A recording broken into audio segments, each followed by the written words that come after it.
지난 3일 동안 정말 큰 은혜, 우리 박성규 목사님을 통해서 귀한 은혜 많이 누리셨죠? 여러분, 정말 우리가 본질로 잘 돌아가는 교회가 되었으면 좋겠습니다. 그래서 그렇게 본질로 돌아가서 함께 모이는 은혜가 있고, 모일 때마다 그 본질, 또 복음과 순종과 함께 하나님 나라를 세우는 귀한 교회가 되기를 간절히 바라고 축복하는데요, 오늘도 그러한 말씀이 우리에게 주어질 줄 믿고 함께 말씀을 나누도록 하겠습니다. 여러분, 오늘 우리가 살펴보게 될 다니엘 4장은 느부갓네살 왕에 관한 이야기입니다. 여러분, 느부갓네살 왕은 남유다를 멸망시키고 그 백성들을 포로로 끌고 간 이방 나라의 왕이죠. 그러나 그는 다윗과 그 친구들을 통해서 어떠한 이방 나라 왕보다 하나님의 기적과 능력을 많이 경험하였습니다.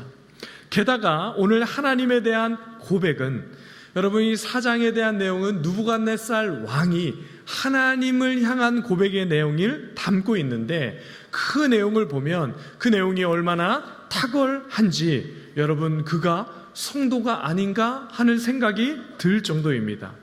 그리고 여러분, 그 내용의 형식과 내용에 있어서 굉장히 독특한데, 오늘 다니엘 4장은 왕이 그 백성에게 보낸 이 서신입니다. 한마디로 편지라는 것이죠. 그런데 그 서신이 간증 형식의 서신으로 기록되어 있습니다. 그런데 그 내용이 어떠한 내용이냐 하면 하나님에 대한 간증 형식을 띠고 있습니다. 여러분, 어떠한 사람들도 자기의 간증의 이야기를 할 수 있죠. 그러나 하나님에 대한 간증, 하나님에 대한 이야기가 담긴 간증을 하는 것은 쉽지가 않죠. 예수를 믿고 성도가 아니면 할 수 없는데, 여러분, 이 느부갓네살 왕은 그러한 간증을 하고 있다라고 우리가 볼 수가 있죠. 이방 왕이 이러한 형식의 글을 써서 백성들에게 보냈다는 것은 굉장히 독특한 부분이다라는 것을 우리가 알 수가 있는 것이죠. 여러분, 오늘 느부갓네살 왕이 간증을 하고 있는데, 여러분, 그렇게 간증을 하는 이유가 무엇입니까? 우리 1절 말씀 함께 봉독하도록 하겠습니다. 시작. 느부갓네살 왕은 천하에 거주하는 모든 백성들과 나라들과 각 언어를 말하는 자들에게 조서를 내리노라. 원하노니 너희에게 큰 평강이 있을지어다. 여러분, 그가 왜 간증을 하고 이렇게 편지를 써서 백성들에게 보냅니까? 왜냐하면 모든 백성들과 나라들과 언어가 다르기 때문에 이 조서를 써서 각각 다양한 사람들과 백성들에게 자신이 경험한 그 내용을 다 알기를 원하였던 것이죠. 여러분, 그렇게 그가 기대하면서 백성들이 알기를 원했던 내용이 무엇입니까? 우리 2절 말씀 함께 봉독하도록 하겠습니다. 시작. 지극히 높으신 하나님이 내게 행하신 이적과 놀라운 일을 내가 알게 하기를 즐겨하노라. 하나님이 자신에게 행하신 이적과 놀라운 일을 알게 하고 싶어 하였던 것이죠. 성도 여러분, 지금 이방 나라 왕이 그 하나님을 어떻게 부릅니까? 지극히 높으신 하나님께 이렇게 고백하면서 자신에게 행한 이적과 놀라운 일에 대해서 이야기를 하고 싶어하고, 그렇게 이야기한 내용을 모든 나라의 백성들이 알기를 간절히 바라면서 그 내용을 지금 전하고 있는 것이죠.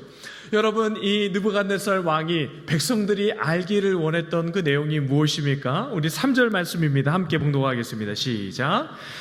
참으로 크도다 그의 이적이여, 참으로 능하도다 그의 놀라운 일이여, 그의 나라는 영원한 나라요, 그의 통치는 대대에 이르리로다. 성도 여러분, 그의 나라는 영원한 나라요, 그의 통치는 대대에 이르리로다, 이렇게 고백하고 있죠. 지금 느부갓네살 왕이 어떤 내용을 고백하고 있는 것입니까? 여러분, 지금 바벨론이 곧 느부갓네살 왕이라고 상징되지 않았습니까? 그러니까 느부갓네살 왕 자체가 바벨론이고, 바벨론 하면 느부갓네살 왕, 이렇게 상징되는데, 그가 바벨론을 몇 년간 다스렸죠? 그러면 이 역사를 알고 다니엘서를 쭉 읽어보신 분들은 아실 텐데, 느부갓네살 왕이 몇 년간 이 바벨론을 통치했죠, 여러분? 네. 43년을 통치했습니다. 여러분, 역사에 기록된 수많은 나라 그리고 제국의 왕들 중에서 여러분 많이 다스려야 몇 년간 다스립니까? 40년이 거의 긴 나라의 그 통치 기간이죠. 40년 이상을 나라를 그리고 제국을 다스린 왕이 역사에 거의 나오지 않습니다. 그런데 지금 느부갓네살 왕은 몇 년간 이 바벨론을 다스리고 통치하죠? 43년간이라는 긴 시간을 여러분 그 강력하고 찬란했던 그 바벨론 제국을 다스린 왕이었지요. 그런데 그렇게 오랜 세월 제국을 다스렸는데 자신의 나라와 자신의 통치가 언젠가는 끝이 있고 멈춰진다라는 것을 깨닫고, 어떤 것을 깨달은 것이죠? 하나님 나라는 영원하고 하나님의 통치와 그 다스림은 영원하다는 것을 고백하고 있는 것이죠. 여러분, 이것이 얼마나 특별한 고백인지 모릅니다. 성도 여러분, 요즘 사람들의 수명이 예전에 비해 많이 늘어나지 않았습니까? 그래서 사람들이 요즘을 몇 세 시대다 이렇게 이야기하죠? 100세 시대이다 이렇게 이야기하죠. 심지어 성도들도 이 땅에서 오래 살 것처럼 생각하고 살아갑니다. 여러분, 그렇죠? 여러분들도 오래 살고 싶고 오래 살 것처럼 이야기를 하고 이 땅을 살아가지 않습니까? 그래서 사람들이 건강에 대해서 얼마나 관심이 많고 운동도 열심히 하는지 모릅니다. 여러분, 저도 개인적인 건강을 잘 유지해야 사역도 잘 감당하지 않겠습니까? 그죠? 요즘에 저는 제 몸이 아니다 라는 것들을 많이 생각합니다. 여러분, 제가 아프거나 제가 단에 서지 못하면 여러분 참 어려운 그런 상황이 일어나지 않겠습니까? 그죠? 제가 감당해야 될 그러한 일들이 있기 때문에 저도 열심히 운동을 합니다. 여러분, 안양천에 그렇게 새벽에 나가서 열심히 달리기를 하면 여러분 그곳에 가보면 깜짝 놀랍니다. 여러분 그 안양천에 아침 일찍 나가보신 분들 계십니까? 강명대교를 넘으면 여러분 몇 시인지 제가 정확하게 모르는데 수많은 사람들이 한 사람을 딱 보고 바라보면서 막 체조를 해요. 그 사람 얼마나 많이 모였는지 보면 깜짝 놀라고, 상당히 많은 사람들이 이른 아침에 그 안양천변을 걷고 뛰기도 하는 그러한 것을 보게 됩니다. 그런데 성도 여러분, 그렇게 열심히 운동도 하고 이런저런 약도 먹고 건강관리를 하면 건강하게 오래 산다라고 생각하면 안 됩니다. 그렇죠? 여러분과 제가 살고 죽는 것은 누구에게 달려있는 것이죠? 하나님께 달려있는 것입니다. 여러분, 우리가 살고 죽는 것은 누가 결정하는 것이죠? 그렇죠? 말씀과 대답은 너무 잘하시는데 여러분 정말 그렇게 믿고 이 땅을 살고 계십니까? 여러분, 건강하다고 오래 사는 것이 절대로 아닙니다. 여러분, 우리가 건강해야 오래 사는 것이 아닙니다. 하나님께서 우리에게 때가 되면 누구야, 아무개야, 이제 와라 이렇게 부르시면 아무리 건강해도 우리가 가는 것이죠. 그리고 여전히 우리에게 사명이 있고 하나님의 때가 되지 않으면 우리가 가고 싶어도 그날에 갈 수 없는 것이 우리의 인생이라는 것이죠. 여러분, 이것을 믿습니까? 우리의 생사화복이 주님께 있다는 것을 믿고 그 하나님을 의지하고 하나님께 우리의 인생을 맡기며 우리의 인생을 위해 하나님을 신뢰하고 의지하며 나가는 우리 성도들 되기를 간절히 바라고 축복합니다. 그러므로 성도 여러분, 여러분과 제가 허락된 이 시간을 살아가는 동안 어떻게 살아가야 하겠습니까? 감사함으로 살아가야 하겠죠. 그리고 맡겨주신 사명 어떻게 살아가야 합니까? 최선을 다해 살아가는 성도들이 되기를 간절히 바라고 축복합니다. 특별히 하나님을 범사에 인정하고 하나님을 기뻐하고 즐거워하면서 주님을 찾는 것이 복과 지혜의 근본인 줄 알고 하나님께서 그렇게 말씀하신 그 말씀을 알고 깨달아 가면서 하나님을 찾고 부르며 사는 그러한 인생의 참된 복과 은혜가 무엇인지 알고 사는 성도들이 되기를 간절히 바라고 축복합니다. 특별히 여러분, 세상에 요즘같이 할 것이 많고 우리가 정말 우리의 마음들을 유혹하게 하고 우리의 관심들을 쏟게 하는 것이 얼마나 많은 시대인지 모릅니다.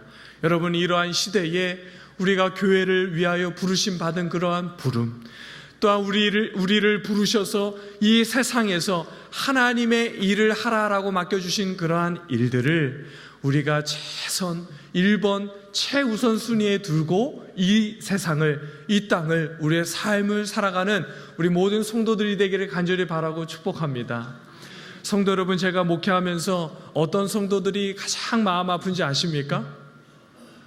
어떤 성도가 참 재능이 있고 특출나서 사회에서도 그 일을 통해서 귀히 쓰임받고 일을 하는 그러한 분이 계셨어요.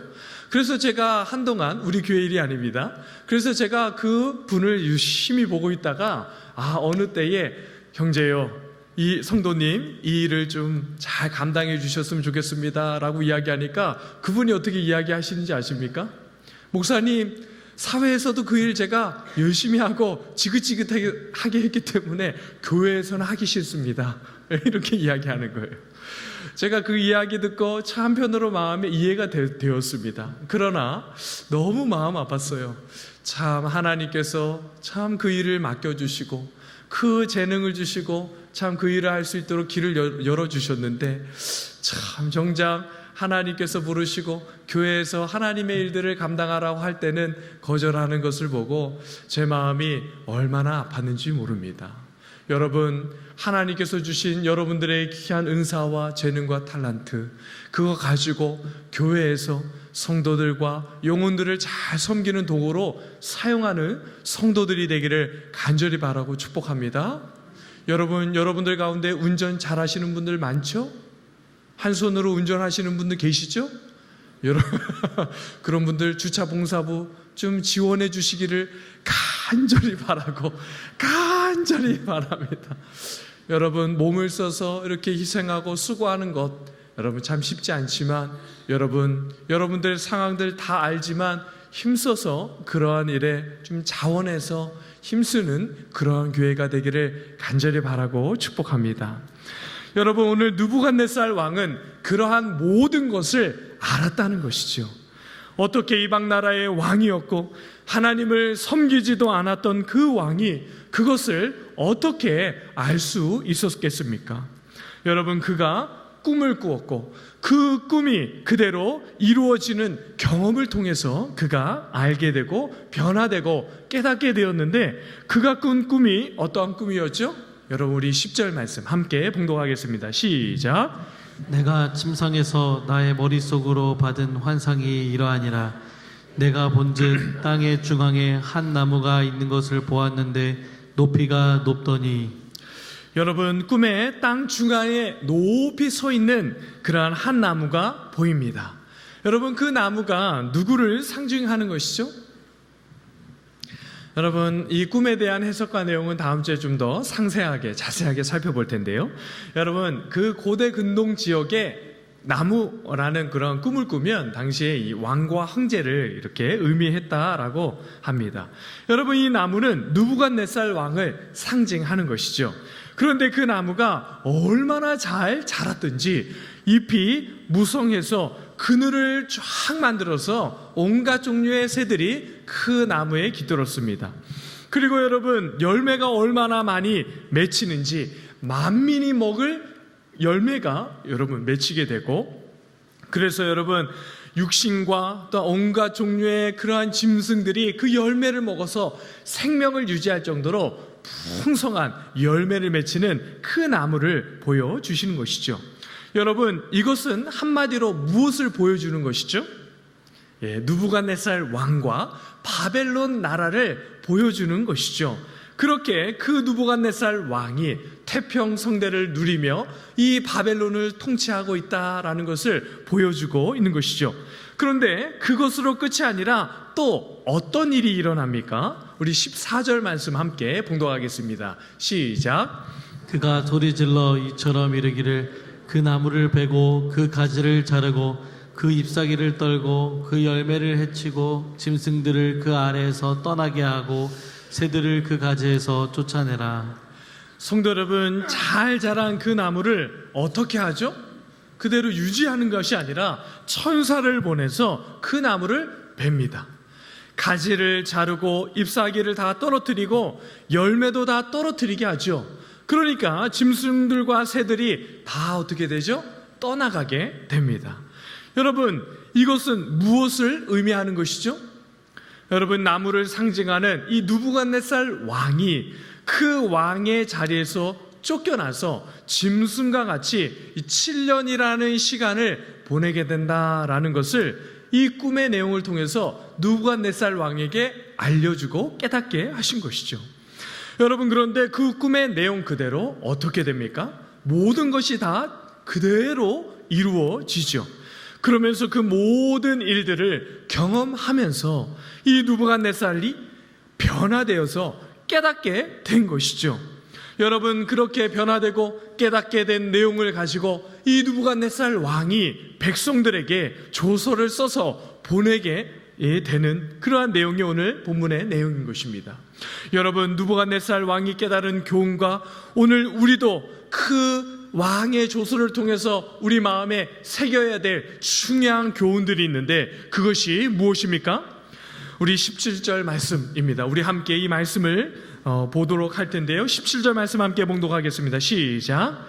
이는 순찰자들의 명령대로요 거룩한 자들의 말대로이니 지극히 높으신 이가 사람의 나라를 다스리시며 자기의 뜻대로 그것을 누구에게든지 주시며 또 지극히 천한 자를 그 위에 세우시는 줄을 사람들이 알게 하려 함이라 하였느니라. 여러분, 이 17절의 말씀 안에 너무나도 귀한 세 가지 중요한 교훈, 심지어 이 교훈이 하나님을 알고 하나님을 믿는 그러한 성도의 고백이다라고 생각될 정도로 너무나도 귀한 교훈이 담겨져 있는데요. 여러분, 먼저 어떠한 교훈이 담겨져 있죠? 첫 번째, 지극히 높으신 이가 사람의 나라를 다스린다라는 말씀입니다. 여러분, 한번 생각해 보십시오. 느부갓네살 왕이 그 시대를 살면서 자신을 어떻게 여겼겠습니까? 나는 왕이다, 그죠? 그리고 나의 아버지는 왕이었고 나는 왕족의 가문에서 태어난 이 느부갓네살은 바벨론의 왕이다, 이렇게 당연히 생각했겠죠. 그리고 그 찬란하고 강대한 제국, 이 바벨론 나라를 세우고 일으킨 탁월한 사람이 나이다, 이렇게 생각하면서 그때까지 살지 않았겠습니까? 그리고 내가 곧 바벨론의 역사다, 이렇게 여기면서 자신을 신처럼 생각하면서 그것을, 그리고 자신이 받고 누리는 모든 특권과 모든 대우를 당연히 여기며 살았던 사람이 바로 이 느부갓네살 왕이었을 것입니다. 그런데 여러분, 그 꿈이 실제로 그 삶에서 이루어지자 얼마나 큰 고통과 아픔을 그가 겪었겠습니까? 여러분, 그가 겪은 고통은 정서적인 질병이었습니까? 정서적인 질병이었습니다. 그러니까 정신질환을 그가 겪었던 것이죠.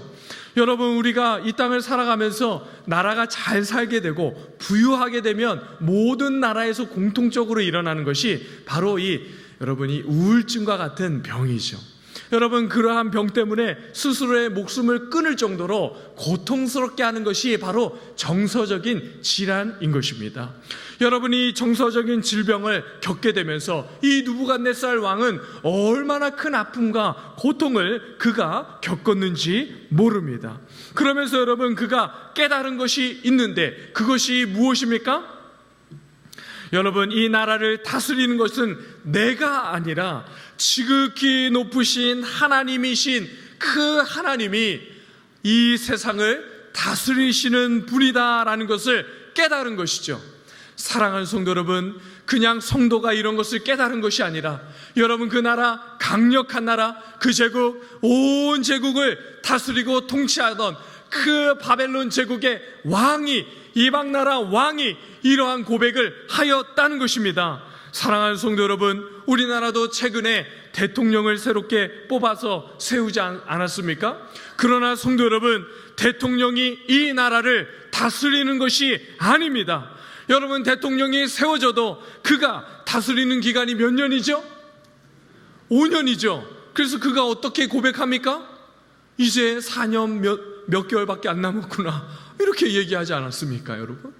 할 일은 많은데 이렇게 짧구나, 이렇게 우리나라 대통령이 이야기하지 않았습니까? 5년입니다, 여러분. 그 짧은 시간 동안 나름대로 뭔가를 해보려고 노력을 하고 여러분 애써서 뭔가를 하지만 결국 이 나라를 누가 다스리고 통치하는 것이죠? 하나님이 다스리고 통치하는 것입니다.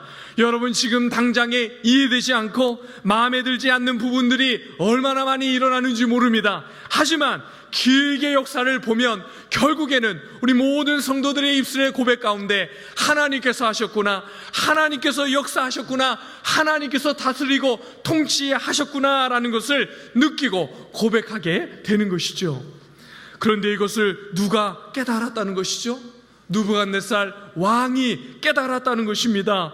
여러분, 그가 성도인지 아닌지 정확하게 우리는 알 수 없지만 이방 나라 왕이 그 고난을 거치고 인생의 아픈 시기를 거치자 이 나라와 세상 사람들이 아니라 하나님께서 제국을 통치하시고 온 우주 만물을 다스리시는구나 라는 것을 깨닫고 고백하고 있는 것이죠. 그러므로 사랑하는 성도 여러분, 여러분들의 인생을 바라보며 좌절하고 절망하지 마십시오.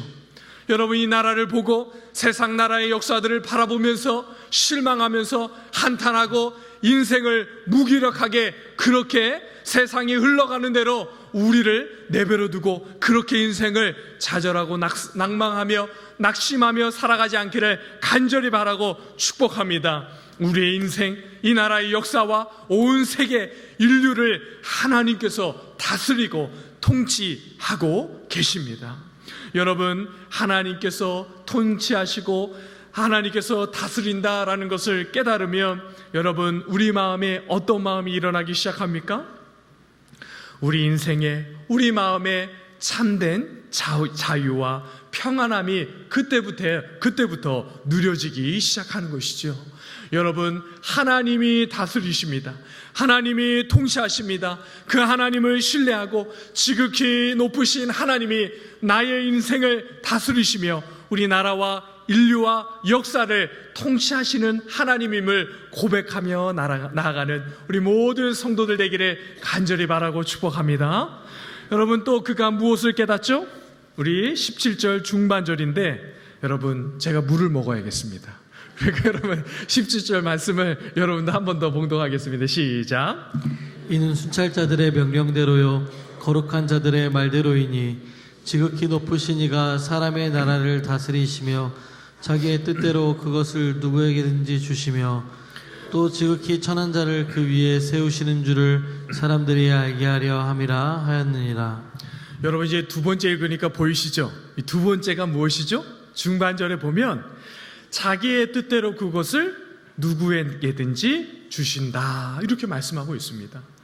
여러분, 하나님께서 나라를 다스리시는데 어떤 방법으로 다스리는지 잘 보여주시는 대목이죠.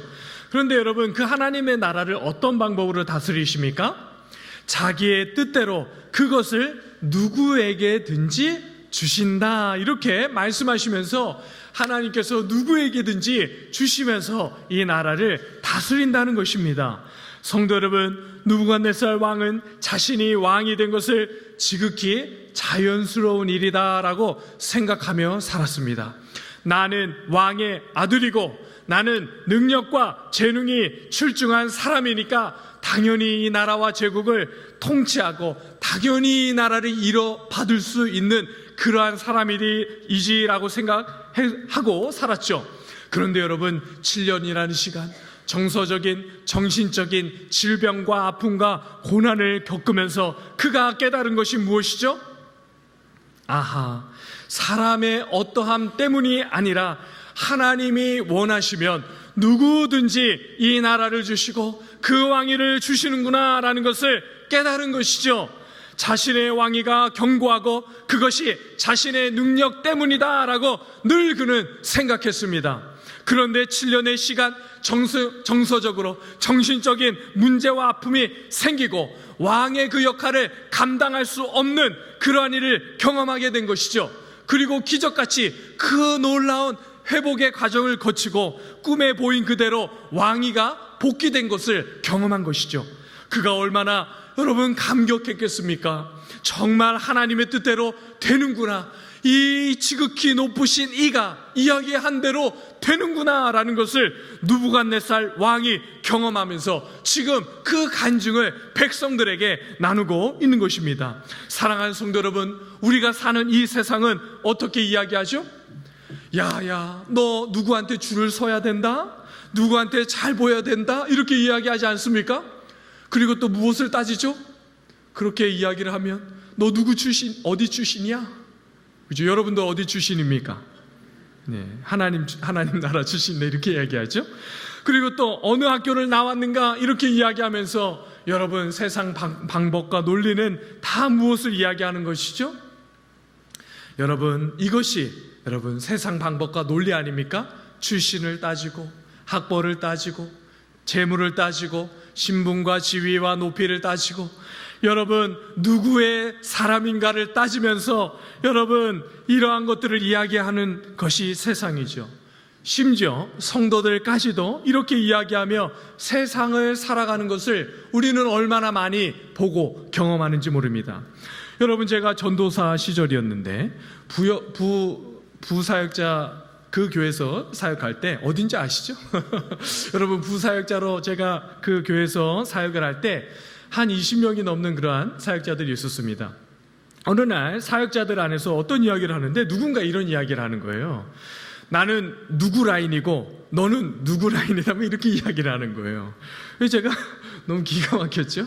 근데 저한테도 우리 김 전도사는 누구 라인이야? 이렇게 묻는 거예요. 그래서 제가 뭐라고 대답했겠습니까? 그렇게 대답했으면 좋았을 텐데 그때 저는 김성득 전도사의 라인입니다. 그러니까 누구의 라인도 아니라는 것을 제가 그렇게 이야기를 했죠.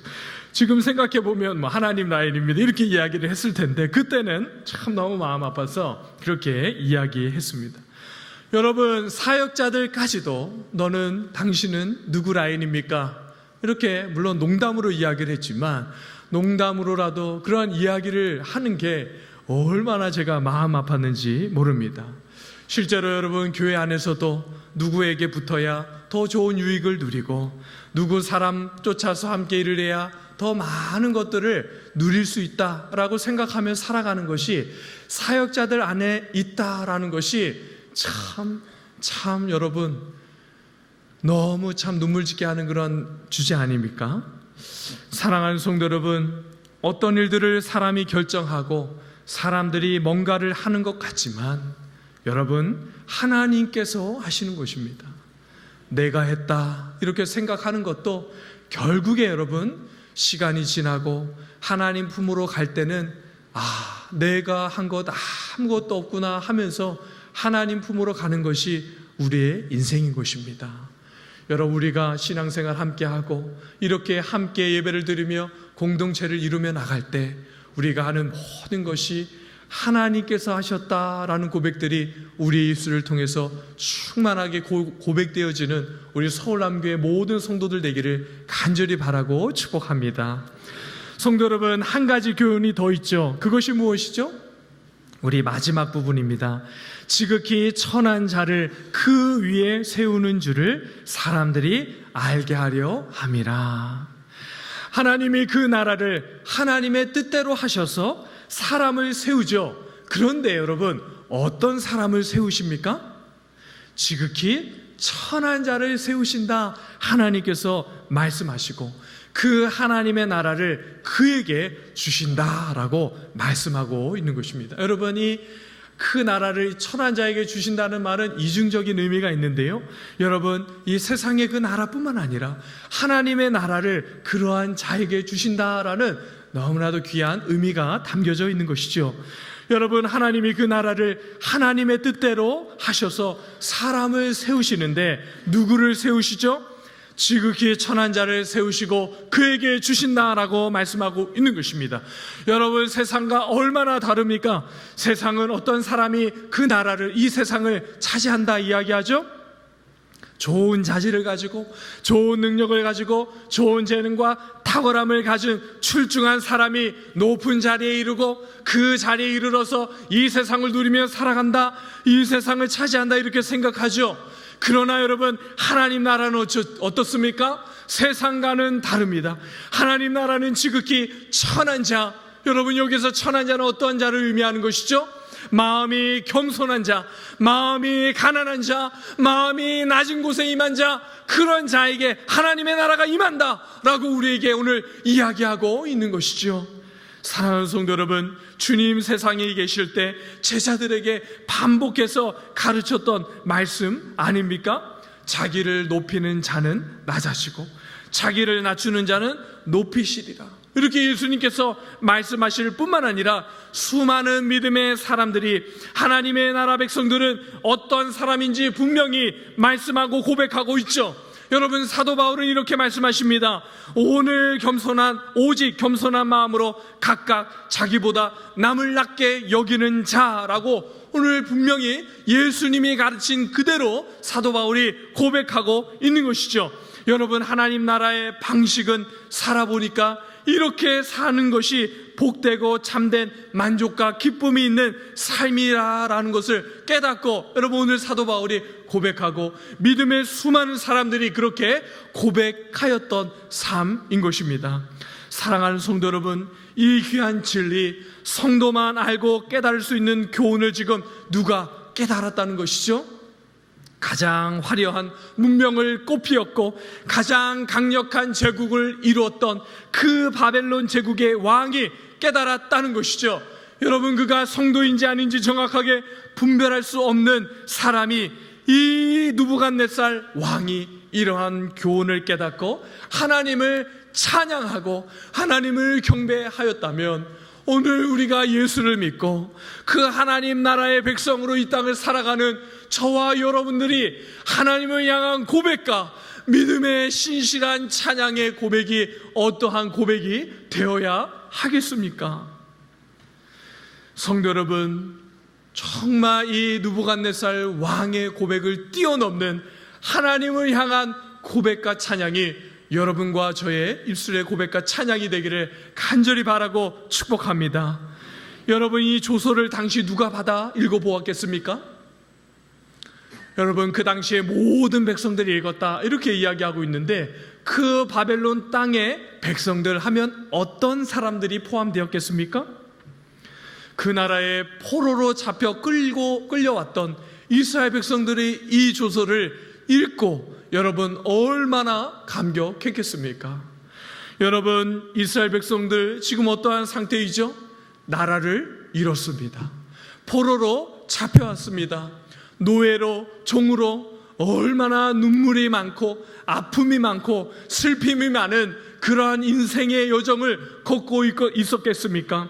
그런데 여러분, 이 이스라엘 백성들에게 지금 그 나라의 왕이, 바벨론 나라의 왕이, 이방 나라 왕이, 여러분 이러한 놀라운 찬양의 고백을 하나님께 올려드리고 있는 이 조서를 바라보자, 아하, 이 나라를 지금 저 왕이 다스리는 것이 아니라 하나님께서 다스리고 있구나, 우리를 저 왕을 통해서 다스림을 하나님께서 주고 있구나, 우리를 하나님께서 반드시 회복시켜 주시고 하나님 나라의 그 영광스러운 백성으로 다시 회복시켜 주시겠구나, 우리를 말씀하신 대로 다시 그 나라, 그 고향, 본향으로 돌아가게 하실 것이구나 라는 것을 깨닫고 얼마나 하나님 앞에 하나님 그 무릎 꿇고 찬양하며 믿음으로 살아갔겠습니까? 사랑하는 성도 여러분, 요즘 세상이 얼마나 힘들고 어렵습니까? 코로나 시절보다 더 어렵다고 아우성입니다. 교회는 이제 코로나 이전으로 돌아가기 어렵다라고 이야기하면서 한숨을 푹푹 쉬는 시대가 요즘 우리 시대 아닙니까? 그러나 성도 여러분, 이제 우리가 다시 과거로 돌아가기 어렵다, 이러한 의미 없는 날 우리 입에서 더 이상 쏟아내기를 멈추는 성도들 되기를 간절히 바라고 축복합니다. 우리가 어떻게 하면 과거로 돌아갈까? 어떻게 하면 목사님 우리가 회복될 수 있겠습니까? 이러한 말로 우리의 마음을 어렵게 하거나 우리의 마음을 낙심하지 않게 하기를 간절히 바라고 축복합니다. 여러분, 우리가 과거를 돌아보고 여러분 그때 어떻게 했나를 우리가 생각할 여유가 어디가 있겠습니까? 우리가 하나하나 새롭게 세워내고 말씀 붙들고 그렇게 우리 교회가 다시 일어나기를 위해서 앞만 바라보고 뛰어가도 부족한 이러한 시간에 하나님께서 우리 교회를 다스리시고 우리를 통치하시고 우리와 함께 하시는 그 신실하신 하나님을 붙들고 의지함으로 하나님 의지하며 하나님 함께 하시는 그 다스림을 누리고 나아가는 우리 모든 서울남교회 성도들 되시기를 간절히 바라고 축복합니다.